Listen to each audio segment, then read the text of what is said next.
Oke, halo semuanya, selamat datang di channel Info Anime Update. Oke, pertama sih Mimin lumayan agak kaget ya dengan kehadiran manga Boruto time skip ini. Awalnya Mimin kira hanya sekedar rumor doang gitu. Dan juga Mimin awalnya heran dengan banyaknya fandom Boruto yang mengatakan tuh Blue Vortex. Kayak apaan gitu itu. Tapi setelah beredarnya cover manga Boruto time skip di internet seperti Twitter, Facebook, dan YouTube, barulah Mimin sadar kalau rupanya To Blue Vortex adalah nama judul manganya. Tapi bangkainya nih, di sini kan gua udah tahu gitu kalau nih manga bentar lagi bakalan rilis. Nah, alternatif pertama yang gue pakai buat ngeliat info lebih lanjut terkait kapan nih manganya rilis di sini adalah Google. Dan katanya manga Boruto To Blue Vortex akan rilis pada tanggal 20 Agustus. Itulah yang dikatakan artikel di Google. Tapi nih setelah Mimin lihat forum manga, taunya manganya udah rilis tanggal 18 Agustus kemarin. Dan di sini Mimin lihat di tanggal 20 Agustus. Jadi alasan kenapa bisa telat update dikarenakan Mimin salah dapat info. Tadinya sih pengen langsung update gitu ketika manganya udah rilis. Tapi ya mau gimana lagi kan? Sesuatu yang terjadi tidak dapat diulang. Jadi hanya bisa dinikmatin aja. Oke, itulah tadi adalah keluh kesah dari Mimin ini. Pertama, Shikamaru jadi Hokage. Kondisi pertama yang cukup mengejutkan dan juga penuh kontroversi adalah Shikamaru yang jadi Hokage. Di sini para fandom banyak yang kurang puas dengan kehadiran sosok Shikamaru yang sekarang telah resmi menjadi Hokage ke-8. Gak heran sih, ya karena Shikamaru itu dinilai terlalu lemah untuk mengisi kekosongan kursi Hokage. Apalagi Shikamaru hanya menguasai elemen bayangan. Dan jurusnya pun agak lumayan rumit kalau lagi ribut, yaitu mesti menyatu dengan sang lawan dulu, baru bisa berguna. Ditambah dia juga tuh nggak bisa taijutsu. Karena sejauh ini tidak pernah ada yang namanya Kage itu nggak bisa ribut dengan tangan kosong. Rata-rata para Kage itu kalau nggak hebat di jurusnya, paling tidak hebat dalam pukulannya. Bukti kalau Shikamaru memang nggak bisa bertarung dengan tangan kosong bisa kita lihat dalam anime Boruto episode 292. Di sana kita bisa melihat kalau Shikamaru alih-alih melawan malah jadi tahanan code. Seharusnya kalau dia pandai bertarung, minimal bisa sparring lah dengan si code. Tapi nyatanya hanya bisa jadi beban doang. Dan dengan adanya invasi dari para Yubi, besar kemungkinan nih kalau si Boruto nggak balik, Konoha auto dibuat kacau oleh si code. Dan kalau ngandelin si Kawaki doang, mungkin Kawaki bakalan kabur kalau situasinya nggak memungkinkan buat dia ngelawan. Karena Kawaki hanya peduli pada keluarga Uzumaki. Jadi, entah Konoha hancur sebagaimanapun, Kawaki pastinya ya bodo amat. Yang penting Naruto bisa selamat. Iya nggak sih? Ya, mungkin untuk kekuatan bisa dibilang Shikamaru jauh dari kata layak untuk jadi Hokage.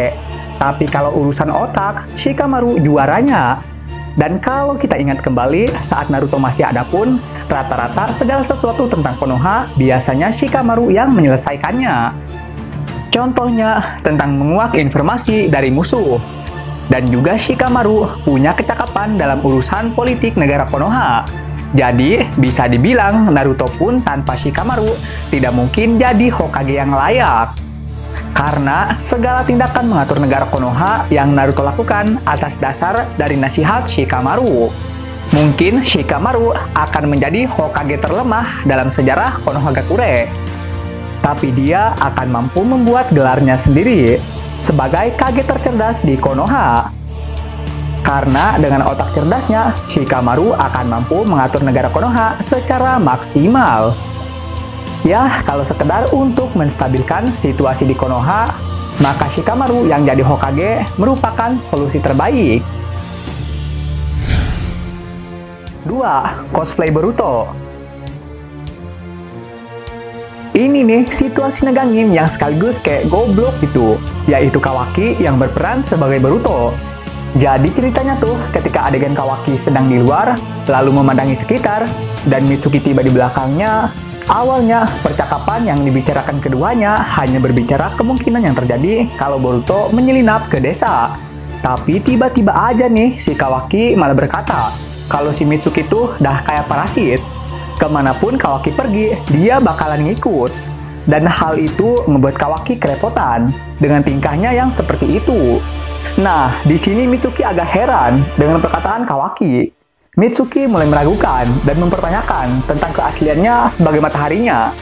Dan di momen ini nih, Mimi lumayan agak tegang. Ya karena lu kan di sini lagi nyamar gitu. Kok bisa masih aja jadi diri lu yang dulu? Setidaknya ada niat kek kalau memang mau nge-cosplay jadi Boruto. Sampai situasi di Konoha aman kembali. Baru dah kembali ke mode Kawaki yang sebenarnya. Karena kalau masih pakai mode Kawaki, lambat laun orang-orang Konoha bakalan curiga dan sadar kalau temperamen dari anak Naruto telah mengalami perubahan. 3. Kebangkitan penuh kekuatan Kawaki. Time skip tidak hanya merubah penampilan Kawaki, tapi juga membuatnya mengalami kebangkitan penuh. Entah apa yang dilakukan Kawaki, dia benar-benar dapat menguasai keseluruhan kekuatan warisan dari Ishiki Otsutsuki. Mulai dari kekuatan dimensi, pola mata yang sempurna, dan terbang, segalanya benar-benar Kawaki kuasai. Apakah mungkin nih hal ini ada sangkut pautannya dengan Amado? Karena sebelumnya ketika Sarada curhat dengan Sumire, Sarada mengatakan pada awalnya semua orang merasakan adanya kejanggalan. Jika dia lahir di desa ini, aneh baginya mempunyai tubuh yang disesuaikan anggota Kara. Nah, kalau dari apa yang Sarada katakan ini, besar kemungkinan Kawaki pernah dicek tubuhnya oleh Amado. Apalagi Sarada menambahkan kata punya tubuh yang disesuaikan dengan anggota Kara. Maksudnya tuh dari mana gitu? Semua orang bisa tahu tentang tubuh Kawaki, kalau bukan si Amado yang ngecek sendiri dan memberitahu ninja Konoha. Jadi, ada kemungkinan Kawaki meminta Amado untuk melakukan sesuatu pada tubuhnya. Dan nggak heran kenapa di time skip ini, Kawaki mampu menguasai keseluruhan dari kemampuan Ishiki Otsutsuki. 4. Ternyata Himawari pun juga ikut terkena efek Maha Kuasa. Di chapter 80 kemarin, banyak fandom Boruto yang berteori kalau Himawari kebal dari manipulasi efek Maha Kuasa. Tapi ternyata fakta mengatakan kalau Himawari pun juga ikut terkena. Sebab dia menganggap Boruto adalah Kawaki. Jadi sangat jelas kalau itu merupakan efek dari menimpa ingatan Maha Kuasa. Tapi di sini Mimi lumayan suka dengan temperamen Himawari yang berkepala dingin. Himawari tidak langsung percaya rumor bahwa ayahnya meninggal disebabkan oleh Boruto alias Kawaki. Alih-alih membenci, Himawari malah berpikir bahwa sesuatu yang Boruto lakukan pasti ada maksud di baliknya. Himawari masih percaya kalau orang yang dengan rela mengorbankan nyawanya demi melindungi ayahnya dan dirinya tidak mungkin melakukan tindakan keji, apalagi pembunuhan. Dan Himawari juga percaya kalau ayahnya masih hidup, hanya saja di suatu tempat. Bener-bener dewasa banget dah Neng Hima ini. Sebenarnya masih ada dua hal lagi kondisi saat ini di Konoha yang cukup menarik untuk dibahas. Seperti Sarada telah mengetahui masa lalu ayahnya yang merupakan seorang pengkhianat. Dan saat Boruto datang ke desa Konoha. Tapi Mimin rasa di cerita manga kemarin yang udah Mimin bahas, sudah sangat cukup jelas lah buat nyeritain kondisi di Konoha saat ini. Apalagi momen dari datangnya Boruto ke desa Konoha. Oke, sekian pembahasan kali ini. Dan jangan lupa juga untuk menekan tombol like dan subscribe-nya ya. Biar Mimin ini lebih semangat lagi ketika membuat videonya. Dan agar kalian juga bisa mendapatkan update video terbaru mengenai berbagai pembahasan menarik seputar anime di channel ini. Dan sampai jumpa lagi di video selanjutnya. Dah!